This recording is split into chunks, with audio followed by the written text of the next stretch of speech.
Yo, what is going on, you guys? It's your boy King Sanders here. We are back with another day of sports betting. This is going to be for Friday, payday, December 23rd slate of NBA action. Man, I'm super excited to dive into it. We do only have 2 days until Christmas in the NBA, which we have 5 great games on for Christmas. So I'm super excited to dive into it. Hopefully we can make some money before Christmas does roll around. And I'm very, very confident about these plays. But before we go ahead and dive into it, I did just want to go ahead and say we are still currently on the road to 10,000 subscribers. We are less than 200 subscribers away at the time of recording this video to that 10,000 mark. Excuse me. And if we end up hitting that, of course, we will be doing a pretty big giveaway that you guys will not want to miss, of course. So before we go ahead and dive into it, I did just want to go ahead and give a quick shout out here to all of our members here on the channel. Thank you guys so much for everything that you guys do. And thank you guys so much for giving such a small channel such a big chance, as I always say. It truly does mean the absolute world to me, so much more than you guys will ever know. So, without any further ado, we'll go ahead and dive into a quick recap as of yesterday. Ended up going 1-1 on our plays, pretty much a clean wash. Like I said, we only had 2 games on. Didn't really love any of the games, to be completely honest, and it was just kind of tough to make picks for 2 games that I really wasn't super invested in, that I really didn't like a whole lot. So we did have Trey Jones over 6.5 assists versus the Pelicans at -105. The points was the play here. Trey Jones had a really good game scoring the basketball, so he really didn't need to pass until the second half, and then the Pelicans ended up making a couple adjustments here, changing the way that Trey Jones was playing. So Trey Jones, he had 0 assists in the first half, and then ends up with 3. So if he keeps kind of that same balance, there's a good chance that, it comes close at least. But, he did finish with just 3 assists. Then we had the Wizards and the Jazz over 229 at -110. This one ended up working out for us. It was pretty late in the game. It was only like a couple minutes left in the game, but the over did eventually end up hitting. So we ended up going 1-1 on our plays, losing just a very tiny little bit of juice. So hopefully we can go ahead and bounce back today, and I'm very, very confident in our plays. And I'm so confident that if we have a losing day today,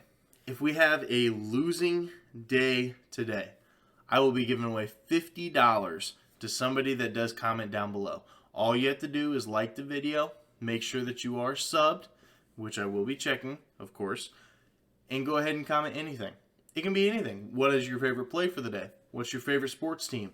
How did you find the channel? It does not matter. I don't care what you guys comment. But if I have a losing day tomorrow, or as of today, excuse me, I'm recording this the night before. If I have a losing day today, I will be giving away $50 in tomorrow's video for Christmas Eve. You guys won't want to miss it. Make sure that you guys do go ahead and comment. But I'm so confident about these plays that if we have a losing day, $50 given away to one of you guys. So without any further ado, let's go ahead and dive into it for our first official play, our Kings kill shot play of the day. Joel Embiid over 10.5 rebounds here versus the Clippers at +100 odds. No, I don't care that it's plus odds. This is my lock of the day.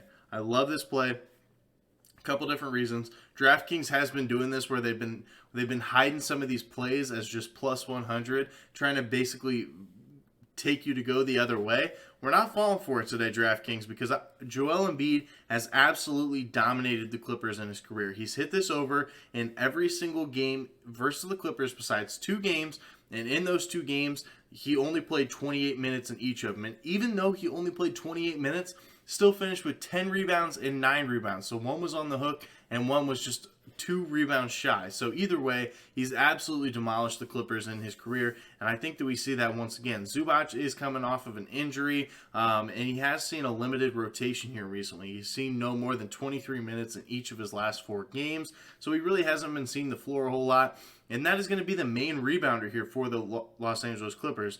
Outside of him, they really don't have a whole lot of size on that roster. They've got guys like Robert Covington. They've got guys like the Morris brother. But they don't really have a whole lot of size to be taking down a guy like Embiid, a very physical player. I think that he does see plenty of rebounding opportunities.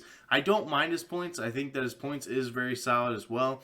But I just think that the rebounds gives a little bit more of an edge here with that +100 value. I just really do like it, and how often he's hit this over versus them, it just really made me like it even more.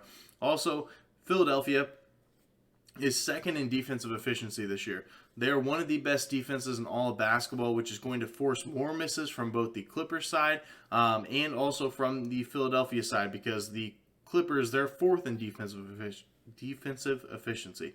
So you're talking about two top 5 defenses in the NBA going head-to-head as of right now, and both of them have been even better in the last 3 games. Philadelphia in their last 3 games, first in defensive efficiency. The Clippers in the last 3, third. You're talking about 2 teams in the top 3 in defensive efficiency. 2 great defenses, should see a ton of missed shots, and not to mention, if you take a look at like the pace of these 2 teams, both of them have been playing at a pretty decent pace here recently. Philadelphia is 9th in pace in the last 3. Clippers, they're 11th. So despite both the teams normally being very, very slow paced, they've kind of picked it up here recently. So it's not like these teams are just playing really slow and that's the reason that these defenses look so good. No, they've been playing at a fast pace and they've still been locking other teams down. So I do think that we see at least 11 rebounds here from Joel Embiid. I think we could even see a monster game from Embiid where we see like 14, 15 rebounds from him. So I really do like this here for our King's Kill Shot play of the day. So we're going to be riding with it. Joel Embiid over 10.5 rebounds here versus the Clippers at plus 100 odds. Now for our second play of the day, we are taking DeMar DeRozan over 25.5 points here versus the Knicks at minus 115 odds. Now, DeMar is definitely not a guy that you want to target at home. For some reason, DeMar plays so much better on the road. He averages only 22.6 points per game at home, but on the road, he averages 28.6 points. He's been very, very good on the road this year. And he's hit the over in 12 of his 17 road games. So I think that that does speak plenty of volume. He's only missed this line 5 times this year. And I think that we see another really good one here. And he's always played very, very good in Madison Square Garden. He has hit the over in 4 out of his last 5 matchups in Madison Square Garden. I think he can make it 5 out of his last 6 for sure. And the New York Knicks, they have given up slightly more points per game at home this year. 2.5 to be exact. So it's not anything crazy, but they do give up more points per game at home. And New York, it's not like they've been playing really slow. They're still 14th in pace. So they're kind of right in that middle echelon when it comes to pace. And last game, he only saw 14 points versus them in Chicago. I think this is a great bounce back spot. He's now saw what their defense is going to be looking like. They've already played each other twice this year. He went over in the first game, and then he did go under in this last game. I think it's a pretty good bounce back spot. I truly do. So I think that DeMar DeRozan does see 26 points. The shot attempts are going to be there. We all know DeMar.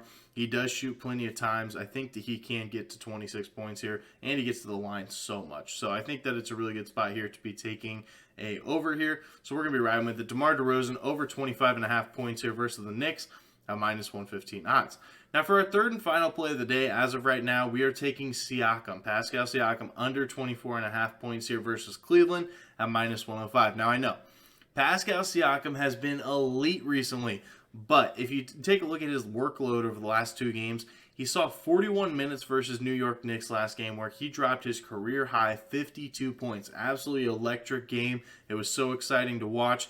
And the game before that, he saw 48 minutes versus Philadelphia where he saw 38 points. So he's been really good in those last 2 games. And even if you go back even one more, he had a really good game against the Warriors too. So why in the world am I taking an under? It's not really a good matchup here versus Cleveland. And in Pascal Siakam's career, he's played Cleveland quite a bit. I mean, there's no doubt about it. He's been in the league for quite some time. And so the fact that he has played Cleveland quite a bit obviously shouldn't shock you. But in those games that he has played in Cleveland, so in Cleveland, Ohio, of course, he has not hit the over in his entire career. In Cleveland, he has struggled, and I think that we see that once again because obviously Cleveland is a great defense nonetheless. But not only that, Gary Trent Jr. is now listed as questionable. Gary Trent Jr. could easily be back in this game, taking away some of those shots from a guy like Pascal Siakam. And Cleveland, as I mentioned, great defense. They allow the 7th fewest points per game to opposing centers in their last 7 games. They are 29th in pace, and they allow the fewest points per game in the entire NBA to opposing teams. So they are the best team when it comes to not letting the opponent score, and they have the best defensive efficiency. So they don't give up a lot of points. They have the best defensive efficiency. They play at a slow pace. They don't give up a lot of points to that center position. And Siakam's coming off of monstrous games, and this line is still only 24.5. And one of their scorers could potentially be back in the lineup. This is a recipe for an under. I love it. Hopefully it ends up working out here for us for our third and final play of the day. Siakam under 24.5 points here versus Cleveland at minus 105 odds.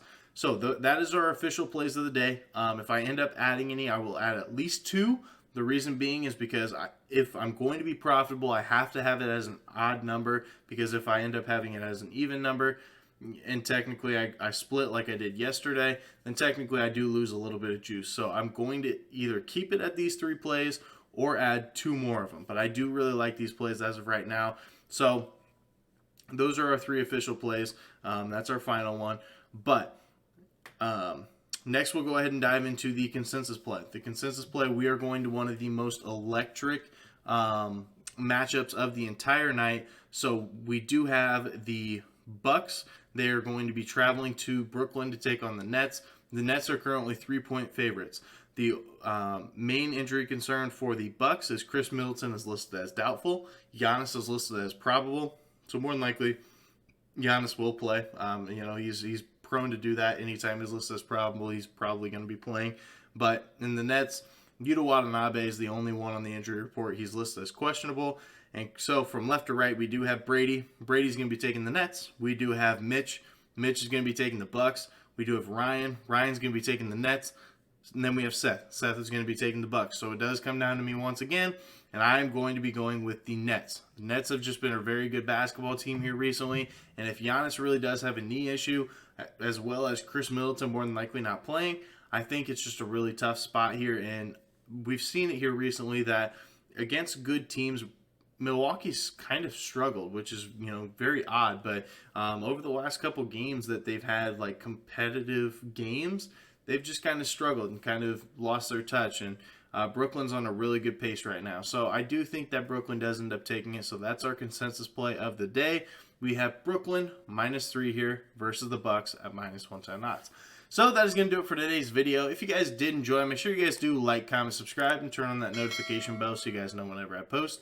Like I said, we're on the road to 10,000 subscribers. So if you guys are new, make sure that you guys are subbed. But that's going to do it for me. This is King Center signing out. Peace.